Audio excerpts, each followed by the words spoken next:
Un gran gusto conversar con cada uno de ustedes. Seguimos con Lucas, Mateo, a partir del capítulo 10, versículo 26. ¿A quién se debe temer? Así que no los temáis, porque no hay nada encubierto que no haya de ser descubierto, ni oculto que no haya de saberse. Lo que os digo en tinieblas, decidlo a plena luz.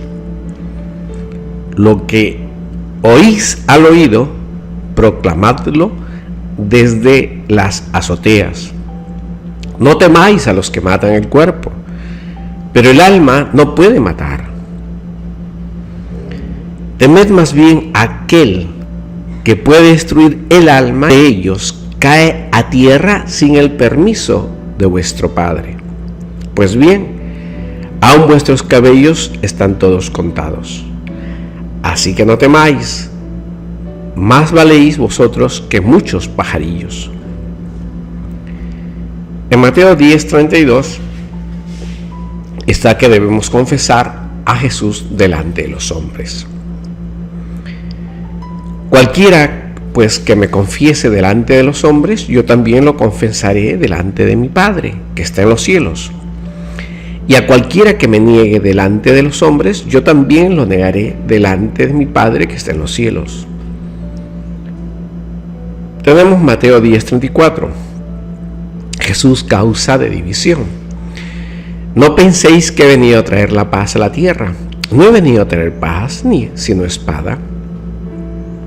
Porque he venido a poner No penséis que he venido a traer la paz a la tierra. No he venido a traer paz, sino espada. Porque he venido a poner en enemistad al hombre contra su padre, a la hija contra su madre, y a la nuera contra su suegra.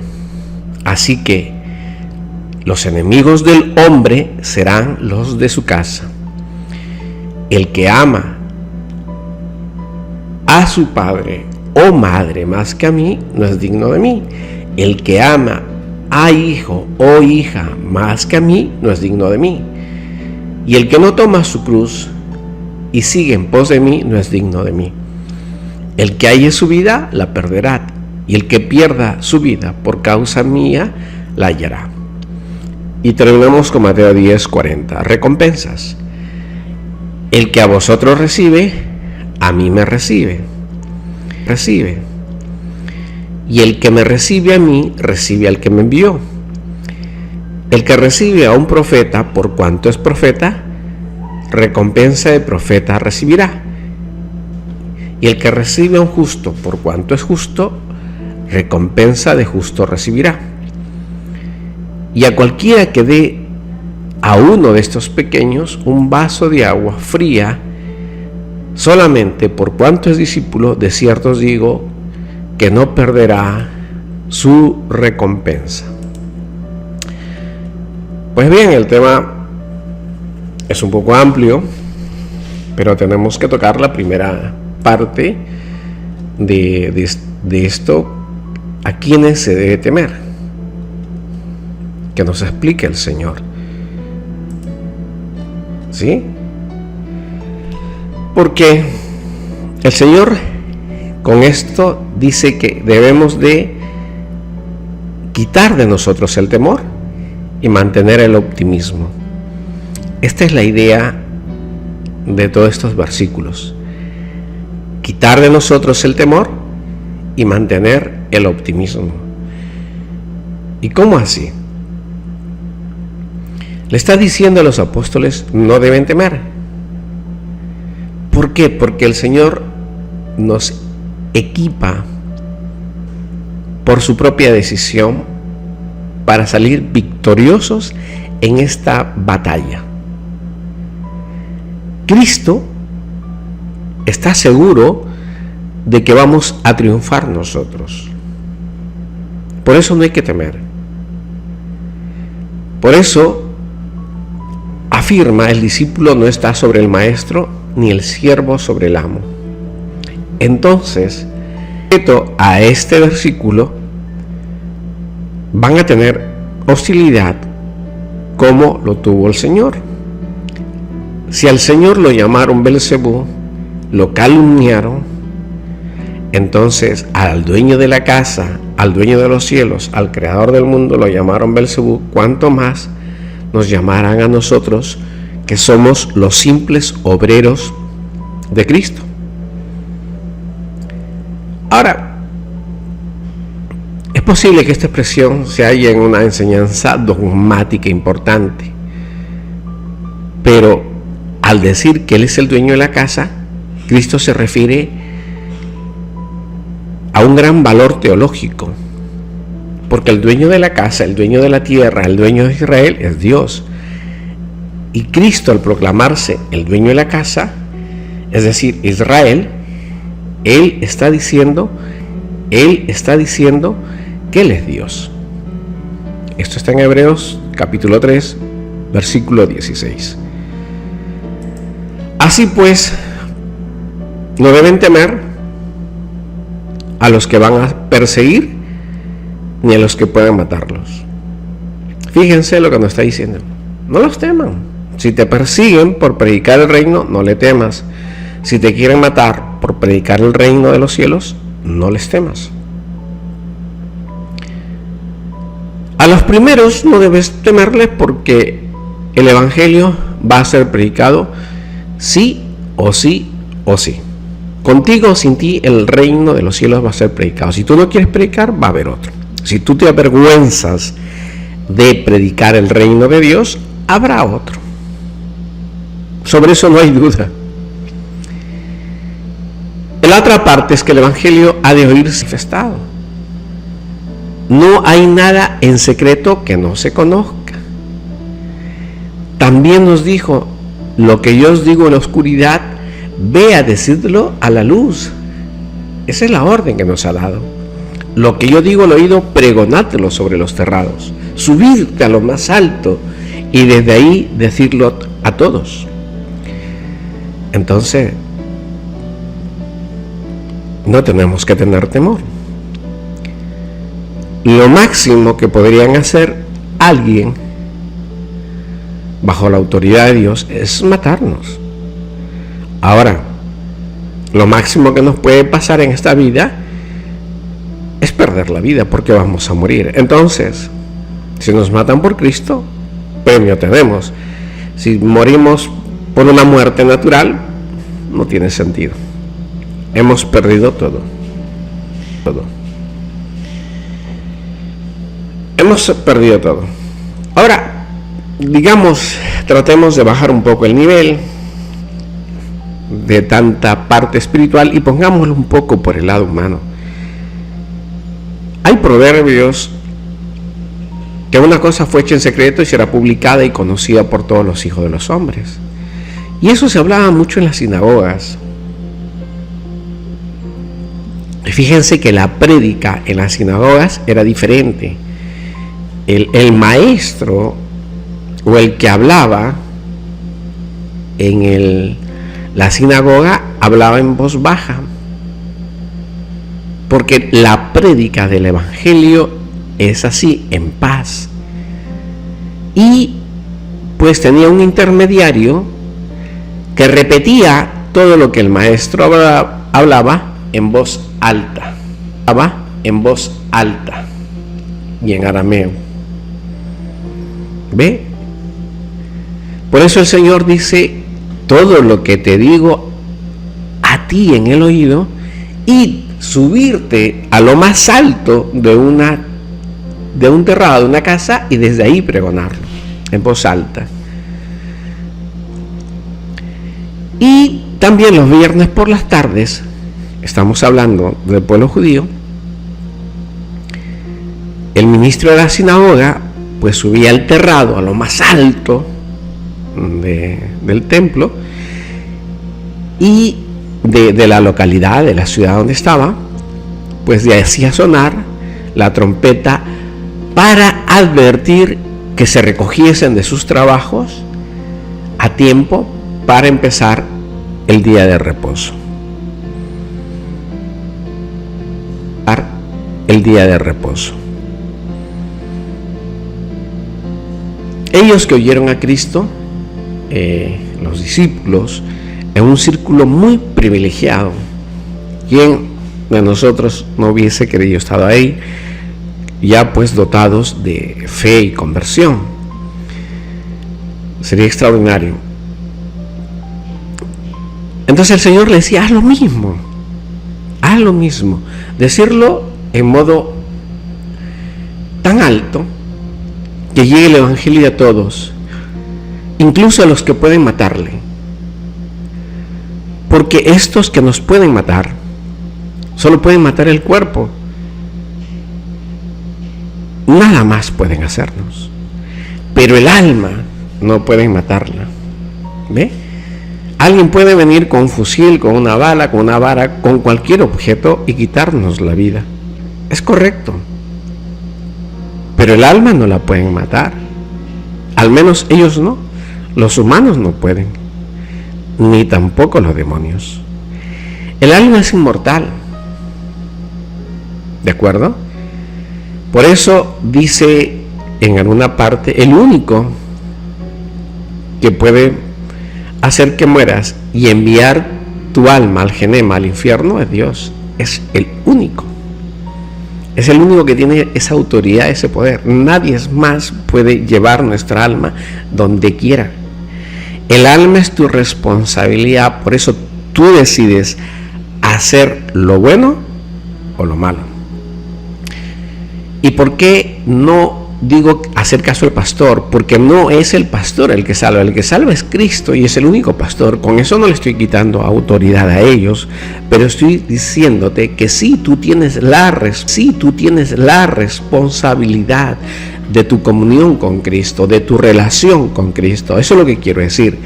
Lo que Dios ha ordenado a través de la iglesia se mantiene, se respeta, pero no busquemos excusa. Es decir, no vale buscar excusa. Bueno, yo perdí porque el diablo me hizo hacer esto. No, el diablo no te puede obligar a hacer eso. Eso es falso. Es falso de falsos. Ni tampoco el pastor te lleva a los cielos, por más que sea un santo. No nos lleva al cielo. Quien transforma, quien nos guía, quien nos enseña, es Cristo. Él es el único. Con esto no estoy diciendo que no vale la pena congregar. Repito, sí, es un mandamiento, hay que congregar. Ahora, estamos llamados a corregir al pastor si es que está equivocado y no está haciendo las cosas de Dios, por supuesto. Posiblemente lo que haga el pastor en una actitud muy humana, sea pedirnos que no ingresemos a su templo. Pues nos retiramos, porque la iglesia es de Dios. ¿Y quién es el templo? Nosotros. Y el hecho que no pertenezcamos a una iglesia determinada por haber corregido al pastor, no nos excomulga, no nos aleja de la presencia de Dios, porque eres tú que en la obediencia de hacer la voluntad del Padre mantienes una relación con Cristo, y Él es tu cabeza. Eso dice que la cabeza del hombre es Cristo. Ahora, seguimos que para confirmar este pensamiento, las razones que da la providencia, nos dice, quiero que entiendan, 2 pajarillos que se venden, que puede ser un as, una mínima moneda romana, parte de un denario, con ser así, dice, ni uno de ellos cae a tierra sin la voluntad de vuestro Padre. Ojo, algo que cuesta tan poquito dinero para el entendimiento humano, ninguno cae a la voluntad, sin la voluntad de Dios. Y luego la segunda parte que nos afirma es que los cabellos de nuestra cabeza están todos contados y que tampoco ni uno se perderá del cabello de nuestra cabeza. Bueno, ¿y qué nos quiere decir Cristo con esto? ¿Qué podemos concluir con todo esto que nos está hablando Cristo? Pues de todo esto se saca que Cristo, una conclusión, que si Él es la providencia, el que nos provee de todo, es Dios, y se extiende hasta los pajarillos y a los cabellos de nuestra cabeza, entonces, ¿cómo no vamos a ser mejor privilegiados y proveídos los hombres? Y de entre los hombres, aquellos que hacen apóstoles o discípulos de Cristo. Por eso el Señor dice, no valéis, no tienes más ventaja que los pajarillos. Y no tienes más ventajas que muchos pajarillos. Por supuesto que sí. Por eso tenemos que ver que esto que pareciera algo negativo, no temer, el Señor está diciendo, ve la vida con optimismo. Mira, te estoy diciendo que estás conmigo. Y esto es posiblemente lo que no entendemos, quién es Cristo. Estás conmigo. Y esto es posiblemente lo que no entendemos, quién es Cristo. Porque si tenemos la certeza de quién es Cristo, no tenemos por qué temer.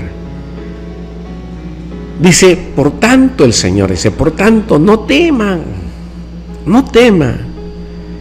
Si el perseguidor triunfa sobre tu cuerpo, es decir, te mata, es el Padre, Dios, nuestro Padre, que lo ha permitido.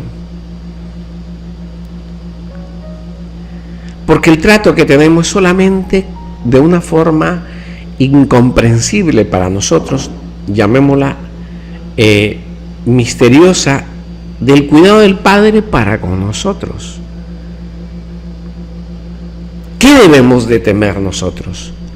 No confesarle delante de los hombres. Bueno, no entiendo lo que es confesarle. Lo que debemos temer es negar ante los hombres el Evangelio de Cristo. Negarlo. Algo terrible que hizo Pedro, lo negó. Protestó que no lo conocía. Dijo que no era su discípulo.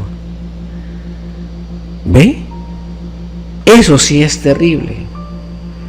Cuando negamos la existencia de Cristo, cuando negamos el Evangelio, eso sí hay que tener miedo. Al que no confiese ante los hombres, dice el Señor, yo también te negaré. Si tú me niegas en la tierra, si tú en esta tierra, en estos momentos terrenales, carnales que estás viviendo, niegas a Cristo, el Señor dice, yo haré lo mismo ante el tribunal del Padre. Te negaré. Y a eso sí hay que tenerle miedo. Porque si Cristo nos niega, ¡ay Dios! ¿De acuerdo? Por eso es importante confesar a Cristo, dar testimonio y vivir esta vida según la voluntad del Padre. Porque una vez que estemos en la presencia de Dios para juicio, es inapelable la decisión que el Padre tome sobre nosotros. Por eso tenemos que dar testimonio de Él constantemente.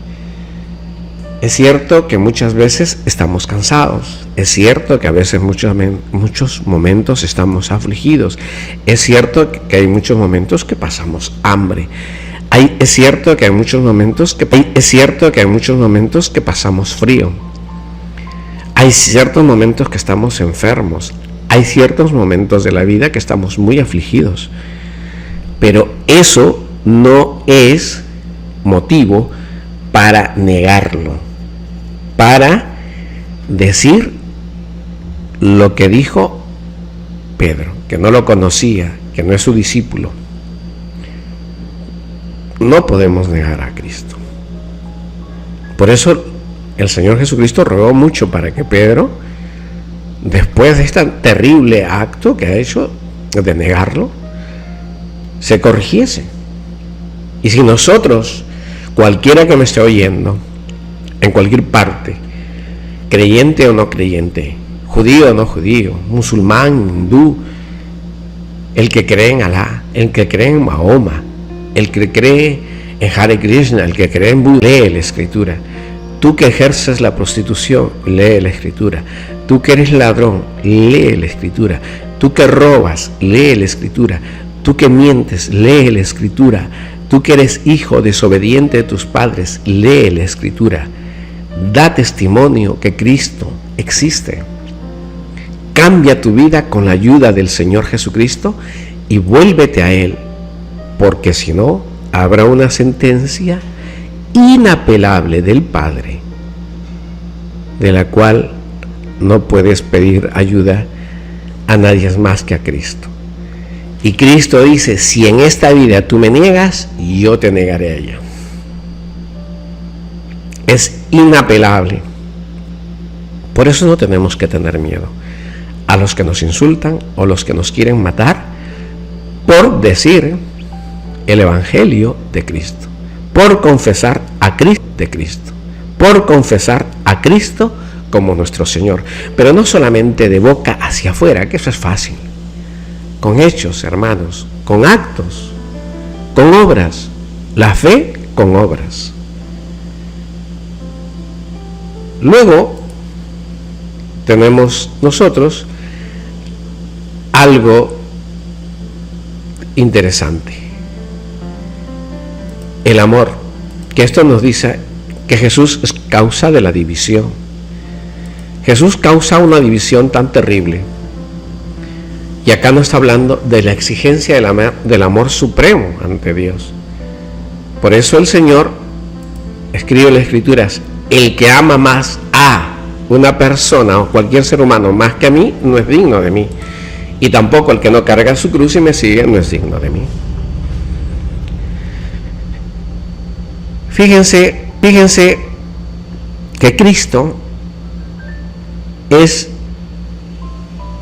el de los grandes dolores, el de los grandes sufrimientos, y por lo tanto, si queremos seguir a Cristo, tenemos que padecer, tenemos que sufrir. Cristo dice que pasaremos por Él muchas aflicciones. Eso no lo podemos cambiar. Ya en la misión de los apóstoles, de no llevar dinero, de no llevar calzado, de no llevar ropa, de no llevar otras sandalias, no llevar ni siquiera un palo para protegerte, está afirmando Dios que hay dolores.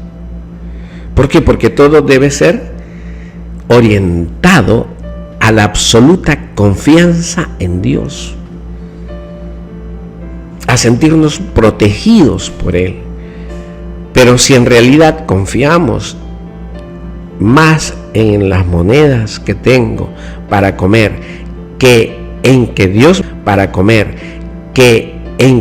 me va a proveer mi comida, entonces no estás en el camino correcto. Si confiesas que tienes más confianza en tu dinero al momento que estás enfermo, que con ese dinero vas al médico que quieras, que en Dios, estás mal.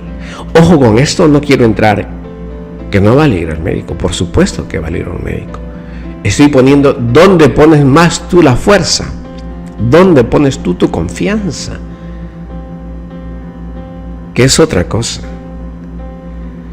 Pero a pesar de los muchos dolores que es el que ha padecido nuestro Mesías, el Salvador, también trae algo que es difícil de obtenerlo terrenalmente por cualquier medio psicológico, psiquiátrico, pastilla, anestesia, ampolla, medicina, terapia, yoga, lo que sea.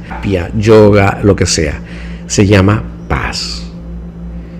Y Cristo da una paz que sobrepasa el entendimiento humano. ¿Quieres vivir en paz? Sé discípulo de Cristo. ¿No quieres vivir en paz? Niégalo a Cristo, pero no es lo que Él nos enseña. Estaríamos actuando contra Cristo. Cristo, el Mesías, comienza rectificando este concepto del Mesías. Él no ha venido a traer paz, sino la espada, la guerra. Ahora la pregunta, ¿no es que es Cristo la paz? Claro, Él viene a traer la paz. Sino que, ¿cuál es el problema entonces si Cristo es la paz? Que su doctrina es una espada. Su doctrina es una espada. Y esa espada es la que ocasiona la guerra. ¿De acuerdo? Cristo viene a traernos la espada. Pero, ¿y por qué su doctrina es la espada? Porque Él dice, no robes. Y entonces, si tú a otra persona que le gusta robar le dice, no robes, ya le diste con la espada de la Escritura a esa persona, ya lo heriste y él se va a defender con todo. Si tú tienes a tu hijo y le dices, no puedes tener relaciones sexuales hasta que te cases, entonces le estás dando con la espada, con la doctrina de la palabra de Dios, y con la doctrina de la palabra de Dios, y se te va a venir encima.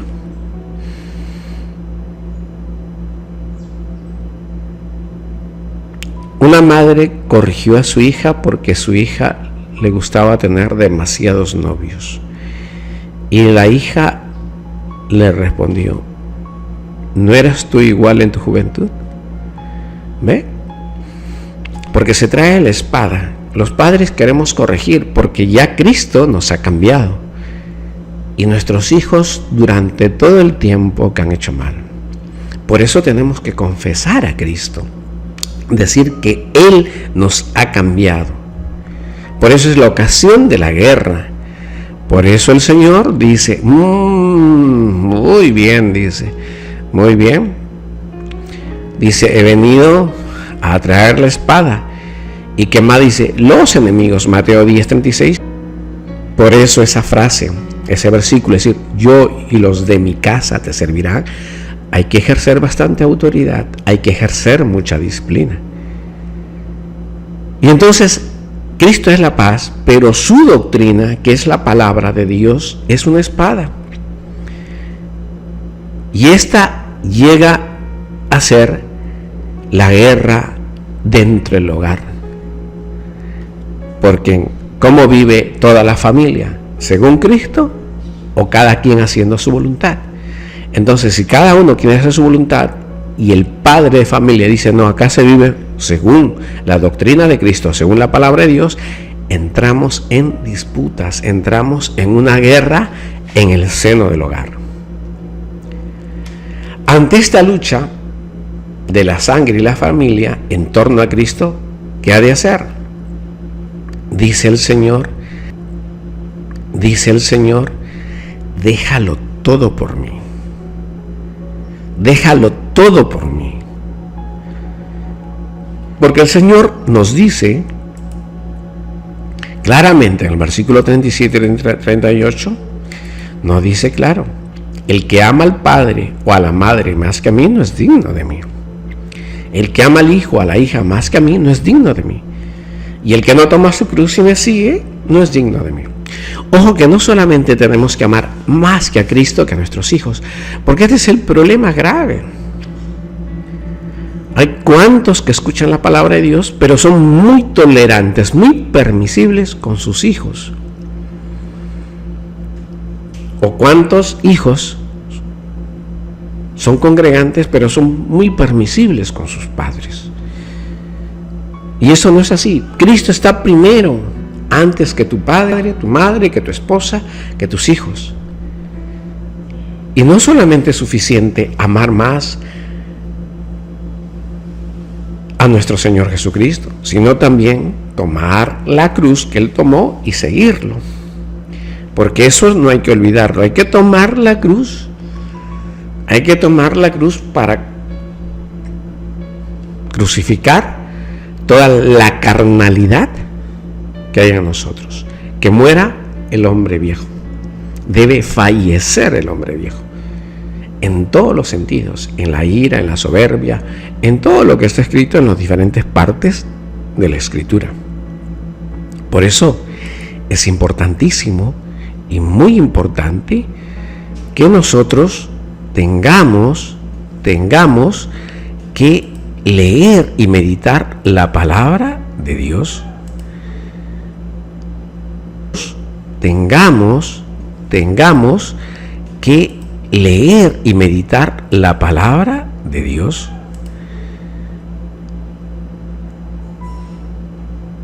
Cristo exige un amor supremo a Él sobre todas las cosas, porque Él es Dios y está lleno de amor y misericordia. Fíjate que existimos por Él, porque Él es la vida. Fíjate que Él vino y dio su sangre por ti y por mí y por toda la humanidad.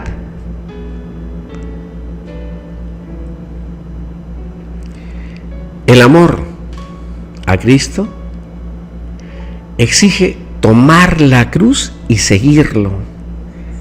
Cuento un poco de historia. Los romanos, saben que eran duros en combate, un pueblo muy duro. Y en una época, un romano llamado Varo mandó a crucificar a 2000 judíos. 2000, imagínate tú esta imagen aterradora. ¿De acuerdo? A 2000. Por eso Cristo dice que para ser dignos de Él, no basta con que ames más que a tu padre y a tu madre, hijo, sino también tomar tu cruz. Todo este dolor, todo este sufrimiento, que hay que ir detrás de Él. Por eso dice: el amor todo lo puede, todo lo sufre, todo lo soporta. La enseñanza de tomar la cruz no tiene un sentido pues ascético, sino la persecución violenta que tenemos que sufrir. ¿Cuántos de nosotros no hemos sido humillados, insultados, despreciados?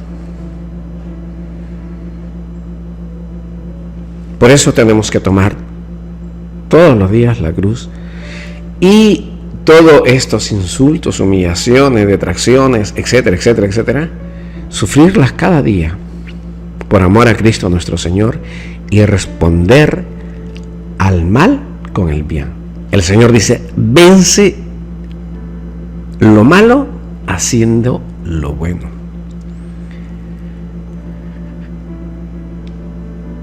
Pone en contracomposición entre la vida del cuerpo y del alma. Perder la primera por Cristo es asegurar la segunda, ya al que el alma no se puede matar.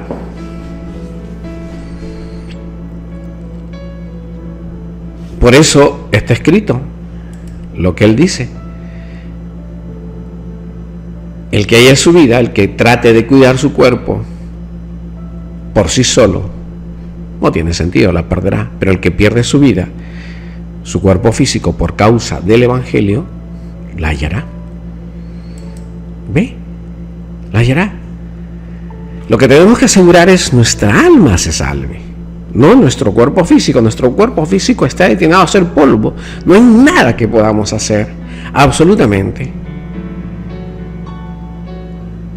¿De acuerdo? Que Él se encarga de proveerla. Él la hace rica en la parte espiritual.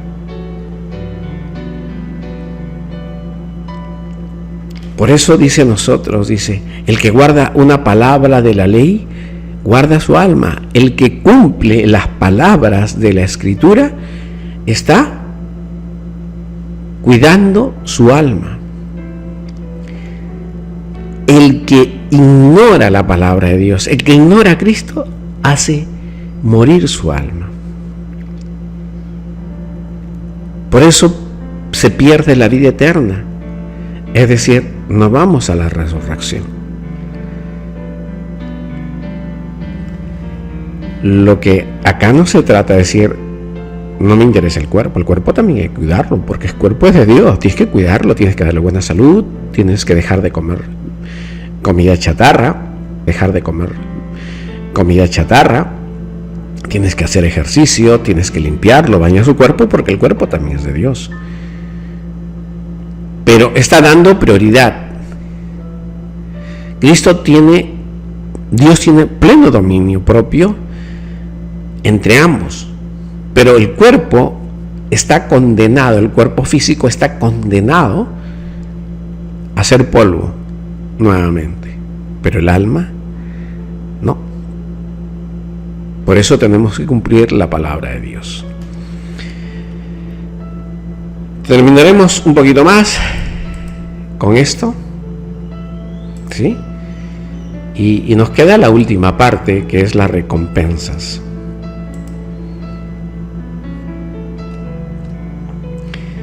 Y nosotros tenemos premios, dice, Dios nos va a premiar. Y nosotros tenemos premios, dice, Dios nos va a premiar. O a la persona que recibe a un enviado de Dios. Y esta parte, pues, un poco que sí interesa a todos. Bueno, como todo es interesante, la palabra de Dios, disculpando a veces, ya que hago la grabación y no la edito mucho más, porque como soy el único, soy el que barre, el que limpia, el que ordena, el que diseña, el que pone, el que edita, entonces no me queda tiempo. Y si comito errores en vivo, pues el perdón que corresponde, y trato de corregirme estando en vivo. Hay que considerar la perspectiva aquí en Mateo, en este discurso que tiene el Señor, ¿de acuerdo? Y afirma que hay un premio o una recompensa, a los que lo reciban, a los apóstoles, discípulos justos, rectos, etc. Ahora, recuerden que a pesar que somos seres humanos, los orientales y los occidentales somos diferentes. Y para los orientales, la hospitalidad es sagrada. ¿De acuerdo? Es la cultura. Para nosotros, los occidentales, pues no. ¿De acuerdo? Entonces, brindar la hospitalidad es algo muy grande. ¿Sí? Y inclusive es más grande la hospitalidad que saludar. Ahora, en el pensamiento de Cristo no se trata de esta simple hospitalidad oriental sagrada, sino la hospitalidad de los que reciben a los apóstoles de Cristo, los que reciben a los discípulos de Cristo, los que reciben a los obreros de Cristo. Y Él dice, yo te voy a premiar. Y vamos a tratarlo de decirlo en un lenguaje más criollo, para que todos pues podamos entenderlo casi sin problemas. Dice, los que reciben, el que recibe, la persona que recibe, dice, a uno de mis obreros que he enviado, a un enviado por Dios, ojo, no, acá quiero que entiendan bien, por Él, por Dios, es decir, el hombre. ¿Quién es el hombre que es el enviado por Dios? El hombre que está cumpliendo la voluntad del Padre. No es el hermano que está saliendo de una congregación y ni siquiera sabe quién es Cristo y está saliendo a dejarte un folleto. No confundamos. El que es obrero de Cristo es el que obedece la voluntad del Padre. Porque si yo leo la Biblia y no la obedezco, no soy obrero de Cristo. Soy un orador, no adorador. Orador, ¿de qué me sirve? De nada. Dice el Señor que los que ingresan al reino de los cielos son aquellos que hacemos la voluntad del Padre. ¿De acuerdo? Y por eso estoy resaltando esa parte. Porque hay muchos que hablan muchas cosas, mencionan muchos versículos. Hermanos roban a los propios hermanos. ¿Cuántos hermanos ni un plato de comida brindan a la viuda y al huérfano? No quiero salirme del tema, pero el obrero es el que hace la voluntad del Padre. Y sobre estos dice: el que me recibe, el que os recibe a vosotros, es decir, al obrero, me recibe a mí. Por eso el Señor diciendo: al enviado de él. Y el que me recibe a mí, recibe al que me envió, recibe al Padre. ¿Ve? Esta es la cadena, porque no es enviado por cualquiera. Dios Padre al Hijo, y el Hijo a sus obreros. ¿Quién es la cabeza de la iglesia? Cristo. Aquí tengo que obedecer a Cristo. Oye, ¿y por qué no al hombre? Porque dice el Señor: maldito el que confía en el hombre. El hombre se puede equivocar. Por eso Pablo dice: cualquiera que presente un evangelio diferente. Dice que presente un evangelio diferente, porque muchas organizaciones o denominaciones religiosas tratan de leer la Biblia a su manera, a su forma, y no es así. Es como Cristo nos ha enseñado. Por eso es una sola fe. Por eso, si uno es chino, japonés, hindú, francés, alemán, latinoamericano, centroamericano, americano, todos debemos tener la misma interpretación de la Biblia. Una sola fe, un solo bautismo, una sola iglesia. A pesar de que podamos congregar en diferentes congregaciones denominales. Y volviendo a la recompensa, ¿de acuerdo? Este pensamiento pues Dios nos ilustra, nos guía y nos dice: voy a darte ejemplo. El que recibe al profeta o al justo como profeta, es decir, por cuanto refleja a Dios en el justo, tendrá premio. ¿Ve? La persona que tú recibas en tu casa, y por el testimonio que da, por sus frutos que das, tú dices: este es profeta, este es justo, y lo trates como tal, dice: tendrás el premio que corresponde a los profetas, o tendrás el premio que corresponde por haber recibido al justo, o recibirás galardón por haber recibido al profeta o al justo o al discípulo. Por eso el Señor reitera, repite, nos dice: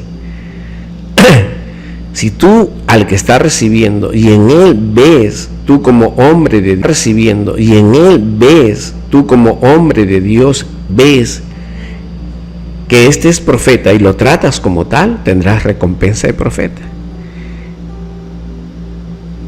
¿Ve? Porque este hombre tiene que tener las palabras de Dios, este hombre tiene que tener el testimonio de que obedece a Dios, este hombre tiene que tener en su testimonio que se ejercita, que practica las obras de misericordia que manda el Evangelio. Por eso el Señor dice: por cuanto hiciste a uno de mis hermanos, en cuanto hiciste a uno de mis hermanos más pequeños, a mí me lo hiciste. ¿Ve? Porque somos uno. Si obedecemos a Cristo, amamos a Cristo, somos uno. Y Él dice: ¿quién es mi padre? ¿Quién es mi madre? ¿Quién es mi hermano? Disculpe, padre, no, hable mal. ¿Quién es mi madre? ¿Quién es mi hermano? Él dice: el que hace la voluntad de mi Padre. ¿Ve? Por eso tenemos todos que practicar la voluntad del Padre, hacer el Evangelio de Cristo, cumplir el Evangelio de Jesucristo, ejercitarnos en cumplir el Evangelio de Jesucristo nuestro Señor. Esto es tarea. No es cuestión de leer solamente, sino de ejercitarnos.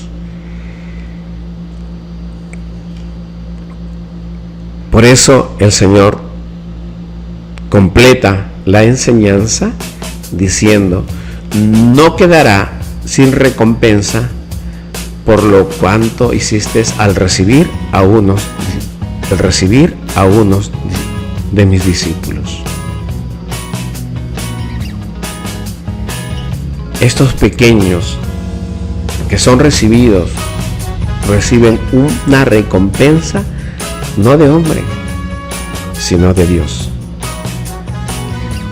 No de hombre, fíjese, sino Dios, Él se va a encargar de dar recompensa. Pues así es. Yo diría, como humano, envíame, Señor, muchos obreros tuyos a mi casa. Y si me has proveído de comida, pues bienvenido. A compartir con ellos el agua, a compartir con ellos la comida, a compartir con ellos el hospedaje. Dios Padre Todopoderoso, todo el que escuche esta palabra, Señor, que es tuya, mas no es mía, guíanos y haznos fuerte, porque carnalmente somos débiles y pequeños. Ayúdanos, Señor Jesucristo, a vivir cada día